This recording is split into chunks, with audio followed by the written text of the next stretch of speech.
back to my channel Shravanito Kaburlu.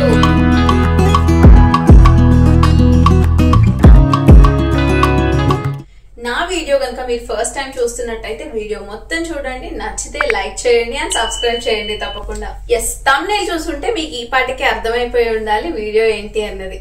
Yes, ఈ video వచ్చేసి complete గా మా కిచెన్ టూర్ అన్నమాట. నాకున్న బుజ్జి కిచెన్ ని నేను ఎలా ఆర్గనైజ్ చేసుకున్నాను అండ్ నాకు తెలిసిన కొన్ని టిప్స్ అన్ని కూడా మీతో షేర్ చేసుకుంటాను. స్మాల్ కిచెన్స్ ని ఎలా ఆర్గనైజ్ చేసుకోవాలి అనేది కూడా చాలా మందికి తెలియదు. ఇప్పుడు పెద్ద పెద్ద ఇల్లు నుండి ఎక్కువ కబోర్డ్స్, ఎక్కువ పెద్ద ప్లాట్ఫామ్ ఉన్న వాళ్ళు పెట్టుకుంటారు, మేనేజ్ చేస్తారు. కానీ అది లేకుండా చిన్న చిన్నగా ఉన్న వాళ్ళు ఎలా అన్ని థింగ్స్ ని సెగ్రిగేట్ చేసుకోవాలి, అలాంటి వాళ్ళకి మా ఇల్లు వీడియో అయితే చిన్నగా హెల్ప్ అవుతుందని అనుకుంటున్నాను.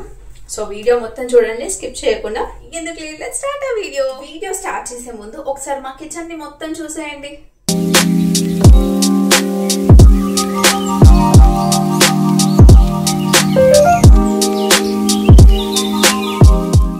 మొత్తం చూసేసారు కదా. సో ఇప్పుడు ఏవి ఎక్కడ ఎలా పెట్టుకున్నాను, ఎలా ఆర్గనైజ్ చేసుకున్నాను అన్నది ఇప్పుడు చూద్దాం. సో ఫస్ట్ అయితే నేను ఇక్కడ నుండి స్టార్ట్ చేస్తున్నాను. అండ్ ఇందులో అయితే నాకు చాలా ఇంపార్టెంట్ అయినవి, లైక్ ఇప్పుడు కుకింగ్ కి ప్రతి ఒక్కటి కావాల్సినవన్నీ కూడా నేను ఈ 2 క్యాబిన్స్ లో సెట్ చేసుకున్నాను. ఇక్కడైతే ఇలా స్లైడ్స్ వచ్చాయి. అండ్ ఇక్కడ ఇంకో పాయింట్ ఏంటంటే, కొంతమంది కుకింగ్ ని విధానాన్ని బట్టి కూడా మనము ఆర్గనైజ్ చేసుకోవాలి. ఎందుకంటే ఇప్పుడు నేనున్నాను, నాకు జీలకర్ర, ఆవాలు ఇవి ఇలా సపరేట్ గా కావాలి. నాకు ఇలా సపరేట్ గా ఉంటేనే నచ్చుతుంది. ఇప్పుడు గ్రాసరీస్ తెచ్చుకోగానే దీంట్లో ఫిల్ చేసుకొని పెట్టుకుంటే నాకు అరౌండ్ 20-22 డేస్ వరకు వస్తుంది అనమాట. సో అలా పెట్టుకోవాలన్నమాట. అండ్ పెద్ద డబ్బాలు తీసుకొని పెద్ద దాంట్లో పెట్టుకుంటే ఏంటంటే అవి మళ్ళీ ఇప్పుడు అందులో ఉన్నదంతా అయిపోయే వరకు అది కడగటానికి వేయరు. కాబట్టి ఒక్కటే డబ్బా మనము దాదాపుగా 2-3 నెలలు యూజ్ చేసేస్తారు. That's very bad and very unhygiene అనమాట. సో అలా చేసుకోకుండా ఎప్పుడు కూడా చిన్న కొంచెం పని ఉంటుంది. ఒక 1 మంత్ కి ఇప్పుడు గ్రాసరీస్ ఎలాగో ఎవ్రీ మంత్ తెచ్చుకుంటాము, అవి తెచ్చుకొని అలా పెట్టేసుకోవడం కంటే డైరెక్ట్ గా ఇందులో ఫిల్ చేసుకోవాలి. సో ఆ మెథడ్ నేను ఫాలో అవుతాను. ఇది ఒక టిప్ మాత్రం గుర్తుపెట్టుకోండి. సో ఇందులో అయితే జీలకర్ర, ఆవాలు పెట్టేసుకున్నాను. అండ్ నేను కొంచెం తెలివితేటలు ఉపయోగించి ఏం చేశానంటే, రెండిటికి ఒకే సైజు, ఇప్పుడు ఇందులో ఏమో మినపప్పు ఉంది అండ్ ఇందులో ఏమో మెంతులు ఉన్నాయి. సో నేను ఏం చేశానంటే ఈ రెండిటికి ఒకటే మూత పెట్టేస్తే ఇలా పెట్టి, సో ఇలా పెట్టాను అనుకో, ఇలా తీసుకొని మెంతులు అండ్ మినపప్పు వేసుకోవచ్చు అని చెప్పి రెండిటికి ఒకే మూత పెట్టాను. సో ఇలా. అండ్ దెన్ ఇక్కడ ఇంగువ ఉంటుంది అండ్ పసుపు, ఉప్పు, కారం. వీటి తర్వాత ఇంపార్టెంట్ అయినవి ఏంటి, tea powder and sugar. And then ఇప్పుడు ఇక్కడ మినపప్పు ఇవి అయిపోయాయి కదా. దీని తర్వాత ఇక్కడ శనగపప్పు అండ్ వెనక పల్లీలు పెట్టాను.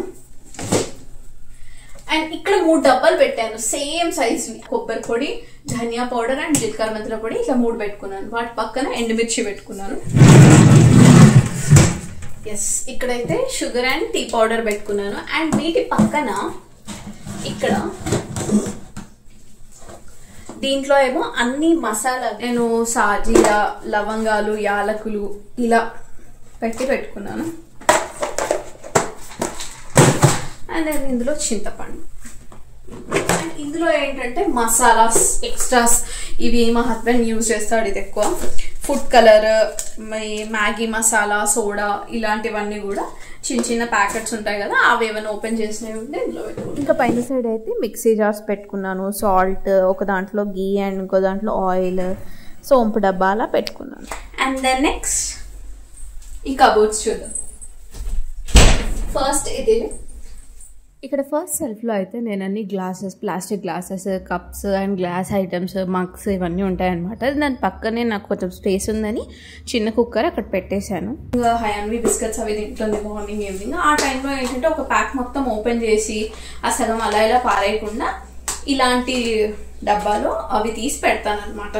తను తినేది తిని మిగతాది ఇస్తే ఇందులో పెట్టి మళ్ళీ నెక్స్ట్ డే ఇది ఇస్తాను. సో అలా ఇవి నీట్ గా పెట్టుకుంటాను. ఇంకా సెకండ్ షెల్ఫ్లో అయితే ఫస్ట్ నేను కార్నర్లో ప్లాస్టిక్ బౌల్స్ పెట్టాను. అండ్ దాని వెనక చిన్న చిన్న గుండెలు ఉన్నాయన్నమాట నా దగ్గర. ఇవేంటంటే చారుకి పెరుగు తోడేసుకోవడానికి అలాంటి వాటికి యూస్ చేస్తాను. నెక్స్ట్ స్టీల్ బౌల్ సెట్, ఇవి ఒక 5 ఉంటాయన్నమాట. చిన్నది, దానికంటే కొంచెం పెద్దది, అలా సైజెస్తో ఉంటుంది. అండ్ ఈ పక్కన వచ్చి ఈ స్టీల్ది ఏంటంటే ఇది మేము పాలకి యూజ్ చేస్తాము. సేమ్ ఇది కూడా నేను సెట్ తీసుకున్నాను, 4 ఉంటాయి. సో ఏంటంటే ఒకటి సైజ్ ఇంక్రీజ్ అవుతూ వస్తాయి, అలా 4 సెట్స్ అనమాట. అండ్ ఈ పక్కన రైట్ సైడ్లో ఏంటంటే ఇవన్నీ సత్తు గిన్నెలు, అల్యూమినియంవి. ఇవి వాడొద్దు అని వింటున్నాను నేను చాలా వరకు. కాబట్టి ఇంకా ఒక మంచి రోజు చూసి టైం వచ్చినప్పుడు ఇవన్నీ తీసేసి మళ్ళీ కొత్తగా ఫ్రెష్గా అన్నీ తీసుకోవాలి. So before and after video కూడా నేను మళ్ళీ ప్లాన్ చేస్తాను. ఇంకా పైన సెల్ఫ్కి వచ్చేస్తే ఇక్కడైతే లెఫ్ట్ సైడ్లో అన్నీ నేను కడాయిలు పెట్టుకుంటాను అనమాట. ఇంకో 2 ఉన్నాయి, అవి అందులోనే ఇరికిచ్చేస్తాను. బేసిక్గా మేము ఏంటంటే ముగ్గురమే ఉంటాము కాబట్టి మాకు ఎక్కువ సామాన్ పట్టదు. అండ్ అందరూ వచ్చినప్పుడు వాడేవి కూడా నేను సపరేట్గా పైన పెట్టి అలా పెట్టి ప్యాక్ చేసి పెట్టుకుంటాను. మళ్ళీ అవసరమైనప్పుడు మా హస్బెండ్ నేను మళ్ళీ అన్నీ తీసుకొని వండుకొని మళ్ళీ పైన పెట్టేస్తాను. సో అలా సెట్ చేసుకున్నాం అనమాట. అండ్ ఈ పక్కన కుండ ఉంది. ఇది ఏంటంటే నేను మా మమ్మీ ఒకసారి ఎటో టెంపుల్కి వెళ్ళి వస్తుంటే దారిలో కనిపిస్తే ఇది బాగుందంటే ఇంకా మమ్మీ నాకు కొనిచ్చింది అనమాట. అందులో 1-2 సార్లు ఏమో చేశాను అంతే. నేను ఇంకా ఈ కార్నర్లో అన్ని స్టీల్ డబ్బాలు పెట్టాను అనమాట, బాక్సెస్ మూతతో సెట్స్. ఇందులో ఏ ఒక్కటి నేను కొందలేదు, అన్ని గిఫ్ట్సే అనమాట. నాకు ఏదో ఒక ఫంక్షన్కి వెళ్తే ఇప్పుడు ఈ మధ్యలో ఇవి ప్లాస్టిక్ స్టీల్వి ఇవ్వడం ట్రెండింగ్ అయిపోయేసరికి అందరు అవి ఇచ్చారు. అవి అలా సెట్ చేసి పెట్టాను, మంచిగా ఉన్నాయి అన్ని పెట్టుకొని, మిగతా బాగాలేవన్నీ ఎవరికో డిస్కస్ చేసి. ఇటు సైడ్ వచ్చేస్తే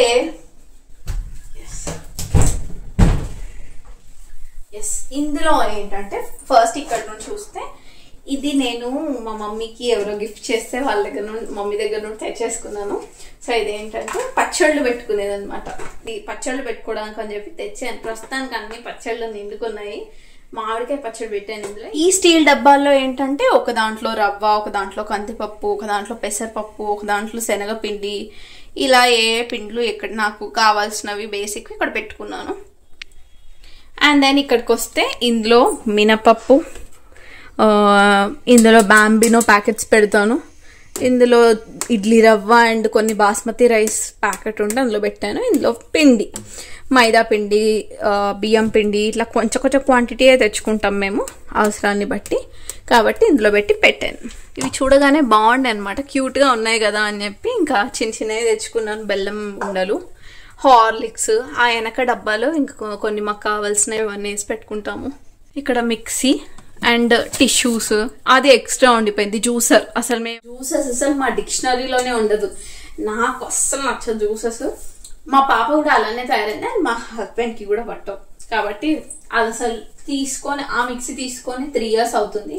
3 years నుండి అది అలా అక్కడే ఉంది. అది ఇంకా ఓపెన్ చేయలే, కవర్ కూడా తీయలేదు, అలా పెట్టాను. ఈ 2 కబోర్డ్స్ లో ఏమున్నాయనేది చూద్దాం. ఈ స్పేస్ కంఫర్ట్ గా అనిపించి ఇక్కడ మా వాటర్ క్యాన్ పెట్టుకుంటాము. అండ్ ఇక్కడ వచ్చేసి రైస్ కుక్కర్ పెట్టుకుంటాము. ఒకవేళ ఇది చాలా రేర్ గా యూజ్ చేసే కబోర్డ్ అనమాట. ఇది ఎప్పుడో ఒక్కసారి అలా తీస్తాము. అలాంటప్పుడు ఏం చేస్తామంటే ఇలా చేస్తాం. ఇది ఒక చిన్నపాటి డిషెస్ స్టోరేజ్ ప్లేస్ లాగా పెట్టుకున్నాను అనమాట. అండ్ మనకి కొంచెం పెద్దగా ఎక్కువ వాడని ఉంటాయి కదా, హాట్ బాక్స్, పెద్ద సైజ్ గిన్నెలు, ఇవన్నీ కూడా ఇక్కడ పెట్టుకున్నాను. ఇడ్లీ పాత్ర, రెగ్యులర్గా యూజ్ చేయనివి అన్నీ, అండ్ కొన్ని ప్లాస్టిక్ డబ్బాలు ఉంటాయి కదా, అవన్నీ కూడా ఇక్కడ పెట్టి ఈ కబోర్డ్లో అంతా నీట్గా పెట్టుకున్నాను. అండ్ నెక్స్ట్ ఇటు పక్కన వస్తే గ్రాసరీస్ అనమాట. మంత్లీ మేము తెచ్చుకున్నవన్నీ ఫిల్ చేసుకున్న తర్వాత ఇంకా ఎక్స్ట్రా ఉంటాయి కదా, అవన్నీ కూడా ఇక్కడ పెట్టుకున్నాను. అండ్ ఇలా మనకి ఫుడ్ గ్రాసరీ పెట్టుకున్న దగ్గర సోప్స్, ఫెనాయిల్ అలాంటివి పెట్టుకోకుండా మళ్ళీ అవి వేరే దగ్గర పెట్టుకుంటాము. సో ఇక్కడైతే అన్ని ఫుడ్కి సంబంధించిన బిస్కెట్స్, మ్యాగీ, ఆయిల్ ప్యాకెట్స్, పిండి, ఇవన్నీ కూడా ఇక్కడ ఉంటాయి. అండ్ నెక్స్ట్ ఇటు పక్కన వస్తే ఇది చాలా మేజర్ రోల్ ప్లే చేస్తుంది నా కిచెన్ మొత్తం సెట్ చేసుకోవడంలో. ఈ స్టాండ్, గ్లాసెస్, స్పూన్స్, ప్లేట్స్, చిన్న చిన్న బౌల్స్, ఇవన్నీ కూడా ఇలా పెట్టుకున్నాను. అండ్ పైన సైడ్ అయితే కొంచెం పెద్ద సైజ్ తాంబాలము, పెద్ద కుక్కర్ అండ్ పెద్ద పెద్ద గిన్నెలు, కొంచెం ఒక 2 kg గిన్నెలు, అలాంటివన్నీ కూడా ఎక్స్ట్రావన్నీ కూడా ఇంకా పైన సెట్ చేసి పెట్టుకున్నాను. ఇంకా ఈ కిటికీకి వచ్చేసి నేను నైఫ్స్ ఇవన్నీ పెట్టుకోవడానికి ఇలా పెట్టుకున్నాను. నాకు ఈ ప్లాట్ఫామ్ కింద ఇలా కొంచెం స్పేస్ వచ్చిందనమాట. కాబట్టి నేను 2 సత్తు డబ్బాలు అండ్ ఒక ప్లాస్టిక్ డబ్బా ఇక్కడ పెట్టుకున్నాను. ఇక్కడ కింద ఉన్న ఈ చిన్న సత్తు డబ్బాలో ఏమో నేను రైస్ అంతా కూడా అందులోనే పెట్టుకుంటాను. అండ్ నెక్స్ట్ ఇటుపక్క ఇంకో దాంట్లోనేమో నేను చేసిన అప్పాలు, చకినాలు, అప్పాలు ఉంటాయి కదా అవన్నీ. కానీ ఈ ప్లాస్టిక్ దాంట్లోనేమో జంక్, ఇంకా మా హయాన్వికి సంబంధించిన స్టఫ్, చిప్స్ అలాంటివన్నీ కూడా ఇంట్లో పెడతాను. ఇంకా పైన కబోర్డ్స్లో అన్నీ ఏంటంటే నేను బొమ్మల కోలు పెట్టే ఆ బొమ్మలు అండ్ మావి ఇంకొన్ని పెద్ద పెద్ద గిన్నెలు, 5 కిలోల గిన్నె, 3 కిలోల గిన్నె అండ్ మా దగ్గర ఉన్న స్టవ్స్ అవన్నీ కూడా స్టోర్ చేసుకునే ప్లేస్ ఇదనమాట. అండ్ నేను మీతో ఇక్కడ ఒక ప్రోడక్ట్ గురించి చెప్పాలి. నేను అమెజాన్లో తీసుకున్నాను. ట్యాప్స్ కానీ, మనకి స్విచ్ బోర్డ్స్ కానీ అండ్ ఇలా గ్లాసెస్ కానీ ఇవన్నీ క్లీన్గా నీట్గా తుడుచుకోవడానికి అని చెప్పి ఒక స్ప్రే ఆర్డర్ చేశాను. ఇది అనమాట ఊకీ స్ప్రే. దీని లింక్ని నేను డిస్క్రిప్షన్లో ఇస్తాను. ఇది నాకు చాలా అంటే చాలా హెల్ప్ చేస్తుంది. ట్యాప్స్ అన్నీ కూడా ఇలా రస్ట్ బట్టి ఇలా అంత సబ్బులాగా అలా కనిపిస్తుంటాయి కదా తెల్లగా, అలా కనిపించకుండా ఉండాలి అంటే ఇది యూజ్ చేయాలి. ఇది జస్ట్ స్ప్రే చేసి వైప్ చేస్తే పోతుంది. సో నేను మీతో ఈ వీడియో స్టార్టింగ్లో కొన్ని టిప్స్ చెప్తానన్నాను కదా, అవి ఇప్పుడు ఫస్ట్ టిప్ ఏంటి అంటే please use wipes and dry cloth. కంపల్సరీగా మీరు హ్యాండీగా పెట్టుకోండి. ఎందుకంటే ఇప్పుడు కొంతమందికి చేత్తో ఉప్పు, కారం, పొళ్ళు అన్నీ వేయడం అలవాటు ఉంటుంది. అలాంటప్పుడు ఏం చేస్తారు అంటే మీరు హడావిడిలో చేసేప్పుడు డైరెక్ట్గా ఏ చేత్తో అయితే ఇప్పుడు ఒక వస్తువుని ముట్టుకుంటారో మళ్ళీ అదే చేత్తో ఇంకో డబ్బాను ముట్టుకొని అలా అంతా మెస్సీగా అయిపోతుంది. అలా అవ్వకుండా ఉండాలి అంటే మీకు హ్యాండీగా ఉండాలన్నమాట, ఒక dry cloth and wet cloth. కాబట్టి అది మెయింటైన్ చేయండి. వీడియో మొత్తం చూస్తుంటే మీకు ఒక డౌట్ రావచ్చు, మాట్లాడుతున్నట్టే ఉంది వీడియో కానీ వెనక వాయిస్ ఓవర్ వస్తున్నట్టు అనిపిస్తుంది ఏంటి అనుకుంటున్నారు కదా. ఎస్, నేను యాక్చువల్లీ రికార్డ్ చేసేటప్పుడు అలా ఒక ఫ్లోలో పక్కన ఏం సౌండ్ వినిపిస్తుంది ఏంటి అని ఆలోచించకుండా అలా నేను చేసే వ్లాగ్ అంతా కంటిన్యూస్ చేస్తూ వెళ్ళిపోయాను. కానీ వెనకాల ఎంత నాయిస్ ఉందంటే కాబట్టి అదంతా క్లమ్జీగా ఉంటుందని చెప్పి ఇంకా నా వీడియోకి నేను వాయిస్ ఓవర్ ఇస్తూ మళ్ళీ చేస్తున్నాను. సో ఇంకా కంటిన్యూ చేద్దాం. నెక్స్ట్ సెకండ్ టిప్ ఏంటి అంటే don't mix used and unused oil. మంచి నూనెని, వాడుకున్న నూనెని రెండింటిని కలిపేయకండి. ఇది నేను కొంతమంది దగ్గర చూశాను కాబట్టి చెప్తున్నాను పర్సనల్ ఎక్స్పీరియన్స్తో. దట్స్ వెరీ బ్యాడ్ అనమాట. మీరు ఏం చేస్తారంటే ఒక్కసారి యూజ్ చేసిన ఆయిల్ని ఫిల్టర్ చేసి వేరే సపరేట్ ఇంకో డబ్బాలో పెట్టుకొని దాన్ని మళ్ళీ రీయూజ్ చేయొచ్చు. అండ్ ఇంట్లో ఆయిల్ అయినా కూడా 1-2 సార్లు ఓకే, అంతకుమించి ఎక్కువ యూజ్ చేసిన ఆయిల్ని మళ్ళీ వేడి చేసి యూజ్ చేయడం అస్సలు హెల్త్కి మంచిది కాదు. ఈ వీడియో చూస్తున్న ఉమెన్ అందరికీ నా నుంచి ఒక చిన్న సజెషన్. అదేంటంటే మీరు రెగ్యులర్గా యూజ్ చేసే డబ్బాలు అంటే ఉప్పు, కారం, పసుపు, ధనియా పౌడర్, జీలకర్ర మెంతుల పొడి, కొబ్బరి పొడి ఇలా ఇవన్నీ కూడా క్వాంటిటీ, డబ్బా క్వాంటిటీ అనేది తగ్గించేయండి. సైజ్ అనేది తగ్గిస్తే మీకు అందులో తక్కువ క్వాంటిటీ పడుతుంది కాబట్టి తొందరగా అయిపోతుంది. దాన్ని వాషింగ్కి వేయగలుగుతారు మీరు. మన హ్యూమన్ మెంటాలిటీ ఏంటి, ఇప్పుడు ఒక డబ్బాలో ఉప్పు ఉంది, అదంతా అయిపోయాకే దాన్ని వాషింగ్కి వేస్తాం కానీ మళ్ళీ సపరేట్గా తీసి దాన్ని వాష్ చేయడానికి వేయం. కాబట్టి ఇప్పుడు పెద్ద సైజ్ డబ్బాలు తీసుకుంటే అవి అందులో కంప్లీట్ అవ్వదు. కాబట్టి అందులోనే రీఫిల్ చేస్తూ వాడేస్తారు. అదంతా మంచిది కాదు హెల్త్కి అని చెప్పి నా ఫీలింగ్. నచ్చితే ఫాలో అవ్వండి, లేదంటే లైట్ తీసుకోండి.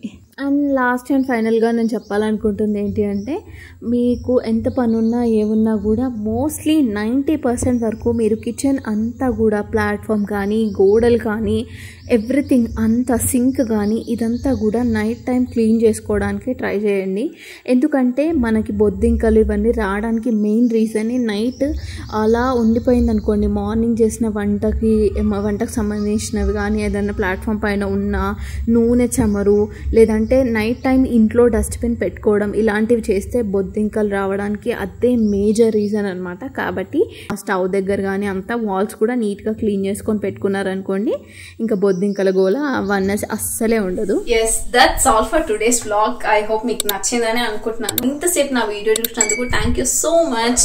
Stay tune for more and more videos. Don't forget to like, share and subscribe to our channel.